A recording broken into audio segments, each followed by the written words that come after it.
जय भीम मित्रों। इतिहास गवाह है कि इस देश के अंदर एक समय बहुजन का शासन हुआ करता था। जब इस देश में बहुजनों का शासन था तब यह देश सुख शांति और समृद्धि से परिपूर्ण था और पूरी दुनिया में सोने की चिड़िया नाम से जाना जाता था। उस काल में भारत बुद्धमय था और बहुजन राजाओं की वीरता व पराक्रम की चर्चा पूरी दुनिया में होती थी। लेकिन विदेशी ब्राह्मण आर्यों ने इन राजाओं के खिलाफ साजिश रचना आरंभ कर दिया और साम दम दंड भेद के तरीके अपनाकर तथा छल कपट से इन राजाओं की शक्तियों को कमजोर किया और इस देश में अपना प्रभुत्व स्थापित कर लिया। आज हम आप लोगों के सामने राम की एक ऐसी खतरनाक काली सच्चाई को उजागर करेंगे जिसे जानकर शायद आप भी हिल जाएं और भगवान समझना हमेशा हमेशा के लिए बंद कर देंगे। और साथ ही साथ ये भी बात करेंगे कि क्या राम ईश्वर का अवतार था। चंद्रशेखर आजाद ने भी राम पर एक ऐसा ओपिनियन प्रस्तुत किया जो पूरी तरह से मनुवादियों के पाखंड का पर्दाफाश करता है।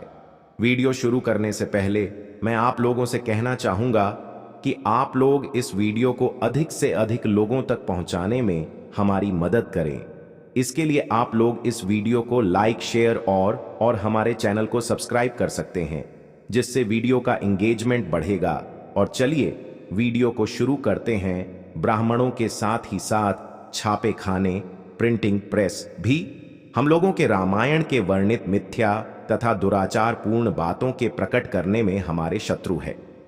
वे समाचार पत्रों में जो कुछ मैं तर्कपूर्ण बातें उपस्थित करता हूं, बिना उससे संबंधित तर्कपूर्ण संदर्भ को प्रकट करते हुए मेरे लिखे हुए समाचार के एक या दो पत्र फाड़कर शेष अधूरे लेख को भोलेपन से यह छपवा देंगे कि पेरियार रामास्वामी नायकर कहते हैं कि राम गुंडा तथा सीता वैश्या थी। इसका अर्थ क्या है?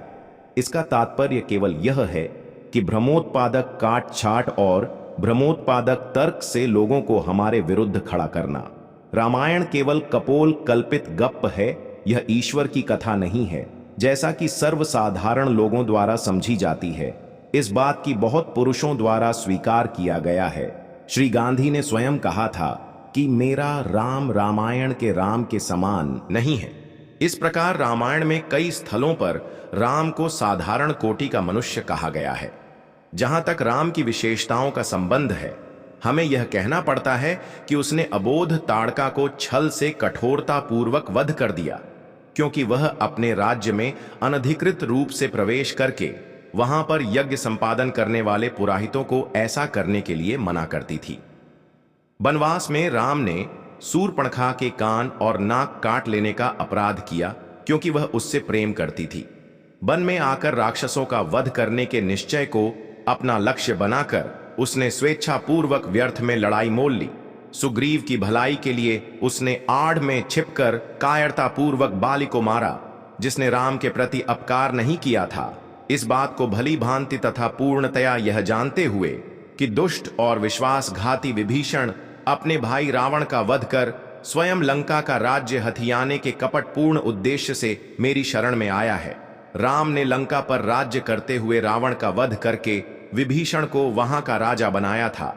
संपूर्ण रामायण में देखा जा सकता है कि राम पाखंडी, छल्ली, कपटी और दुष्ट था।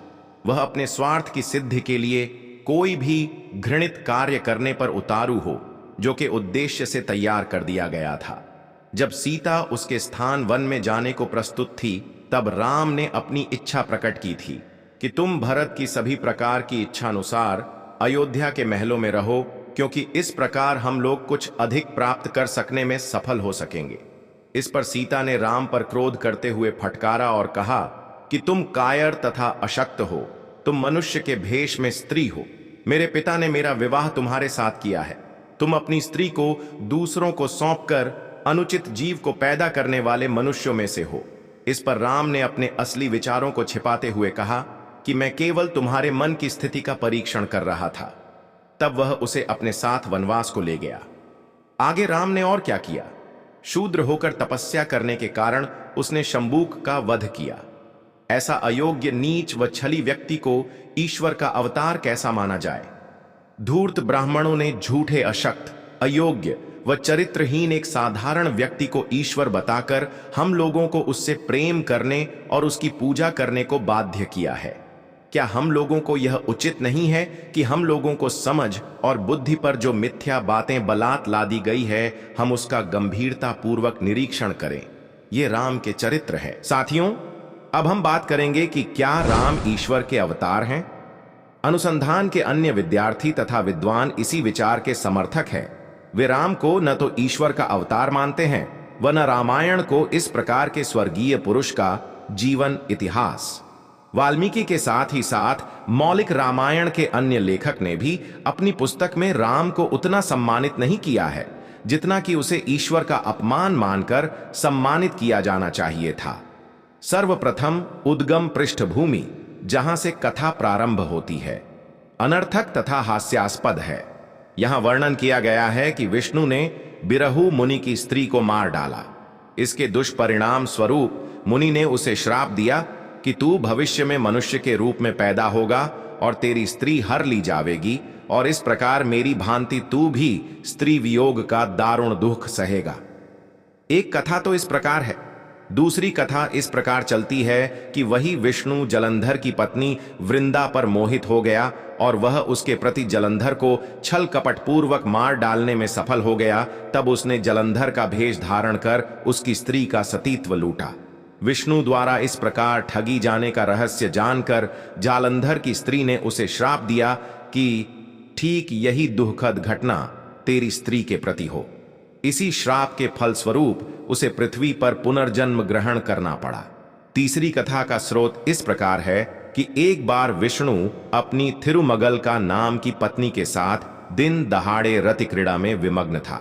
उसी समय शिव का प्रधान गण वहां आ पहुंचा।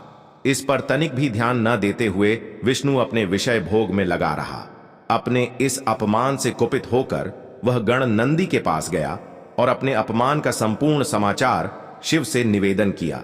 इस पर शंकर ने उसे श्राप दिया कि वह पुनः पृथ्वी पर जन्म ले और अपनी स्त्री के हरण किए जाने का शोक सहन करे। इस कारण उसने पृथ्वी पर पुनः अवतार लिया। राम के पृथ्वी पर अवतार धारण करने के कारण कितने निरर्थक तथा हास्यास्पद हैं। अब हमें उस परिवार को देखना है जिसमें राम ने अवतार लिया। राम के पिता राजा दशरथ की अपनी 3 राजवंशीय स्त्रियों के अतिरिक्त 60,000 स्त्रियां थीं। यह वह आदर्श पिता है जिसका पुत्र राम हुआ। रामायण में वर्णन किया गया है कि राम, लक्ष्मण, भरत व शत्रुघ्न यज्ञ की विधिवत सम्मूर्ति और समाप्ति के फल स्वरूप पैदा हुए। अब हम यज्ञ की विशेषताओं पर ध्यान दें। कई प्रकार की चिड़ियां, जानवर, कीड़े मकोड़े और जंगली जानवर मारे जाते थे और मृत जीवों का आग में भूनकर कबाब बना दिया जाता था और ब्राह्मण लोग उसे खाते थे। तत्पश्चात दशरथ की 3 स्त्रियों उन पुरोहितों को सौंप दी गई जिन्होंने यज्ञ किया था।